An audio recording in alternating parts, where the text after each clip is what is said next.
నమస్తే. ఆంధ్రప్రదేశ్ రాజకీయాల్లో ఒక కీలకమైనటువంటి పరిణామం చోటు చేసుకోబోతుందా అంటే అవుననే సమాధానం ఇస్తున్నాయి కాంగ్రెస్ వర్గాలు.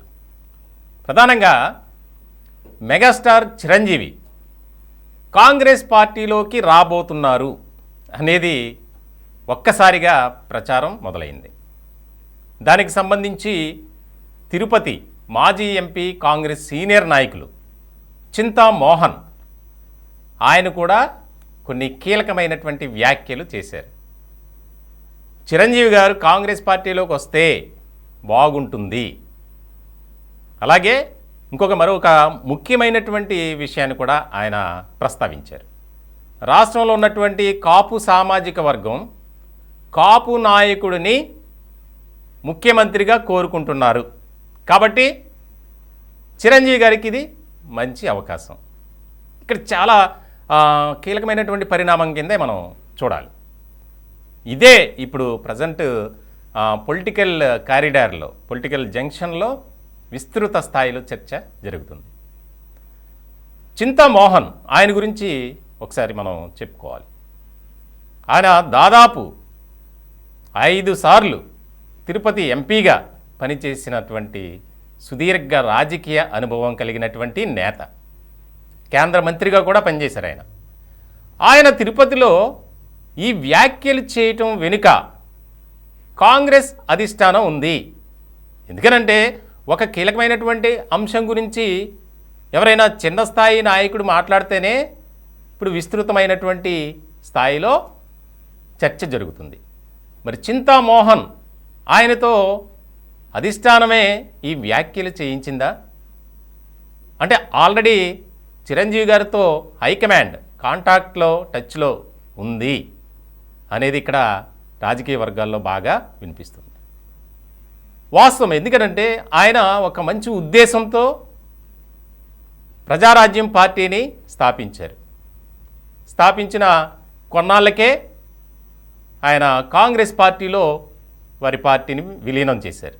వాస్తవానికి ఉమ్మడి ఆంధ్రప్రదేశ్లో 295 నియోజకవర్గాల్లో గతంలో ప్రజారాజ్యం తరపున పోటీ చేశారు 2009లో. దానికి సంబంధించి 18 స్థానాల్లో ప్రజారాజ్యం అభ్యర్థులు గెలిచారు.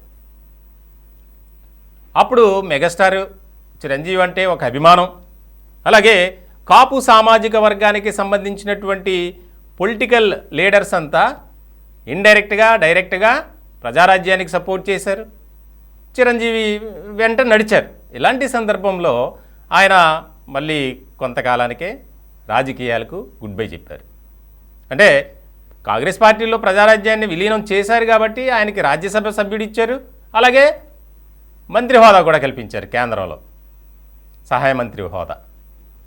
ఇట్లాంటి సందర్భంలో చింతామోహన్ ఆయన చేసినటువంటి వ్యాఖ్యలు ఇప్పుడు పొలిటికల్ వింగ్స్లో చాలా విపరీతమైనటువంటి ఆసక్తికరమైనటువంటి చర్చ జరుగుతుంది. ఒక పక్కన రాష్ట్రంలో తెలుగుదేశం పార్టీ జనసేన పొత్తుతో ముందుకు వెళ్తుంది. ఇక్కడ కూడా ఒక ప్రధానమైనటువంటి డిమాండ్ వినిపిస్తుంది. అదేంటంటే పవన్ కళ్యాణ్ సీఎం కావాలి. తాజాగా చేగొండి హరిరామజోగయ్య కూడా ఇదే విషయాన్ని ప్రస్తావించారు. 2.5 ఏళ్ల పాటు పవన్ కళ్యాణ్ ముఖ్యమంత్రిగా ఉంటే దానికి సంబంధించి కాపు సామాజిక వర్గంతో పాటు ఇతరులు కూడా అంటే పవన్ కళ్యాణ్ మీద ఉన్నటువంటి అభిమానంతో ఓట్లు పడే అవకాశం ఉంటుంది. కరెక్టే కదా ఇది. చేగొండి హరిరామజోగయ్య ఒక సీనియర్ నాయకుడిగా ఈ అంశాన్ని ప్రతిపాదించారు. ఎస్, కరెక్టే. ఆయన మాట్లాడిన దాంట్లో కొంత క్లారిటీ ఉంది. ఇలాంటి అంశంలో చింతామోహన్ కాంగ్రెస్ పార్టీ తరపున ఆయన ఒక అప్పీల్ చేయటం, దానికి సంబంధించి అధిష్టానమే ఆయనతో ఇలా మాట్లాడించింది. చాలా ఆలోచించుకోవాలి. నా ఆలోచన అయితే, మా పార్టీ ఆలోచన అయితే అది చిరంజీవి గారు వస్తే ఆయనకి సముచితమైనటువంటి స్థానం కాంగ్రెస్ పార్టీలో ఉంటుంది. ఎందుకంటే గతంలో మాతో పాటు నడిచారు కాబట్టి. ఇట్లాంటి వ్యాఖ్యలు ఇప్పుడు జనసేనలో కూడా ఆసక్తికరమైనటువంటి చర్చ జరుగుతుంది. ఒకానొక సందర్భంలో జనసేనాని పవన్ కళ్యాణ్తో చిరంజీవి నడుస్తారు. అంటే ఎందుకంటే ఒకే ఫ్యామిలీ కాబట్టి ఇప్పటికే నాగబాబు పవన్ కళ్యాణ్తో ఉన్నారు. ఆయన కూడా వస్తే ఇంకా మరింతగా బలోపేతం అవుతుంది జనసేన అని వ్యాఖ్యలు కూడా మనకు వినిపించాయి.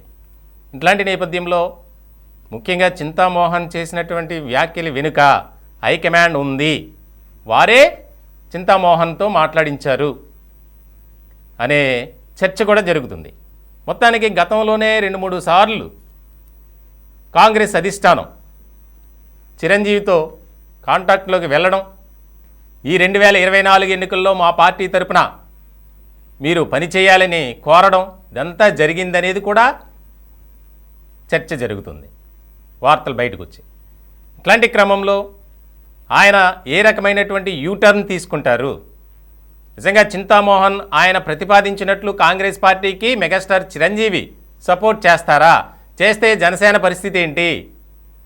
లేదా ఆయన సైలెంట్గానే ఉండి జనసేనకు మద్దతుగా నిలుస్తారా అనేది ఇక్కడ కీలకంగా మారింది.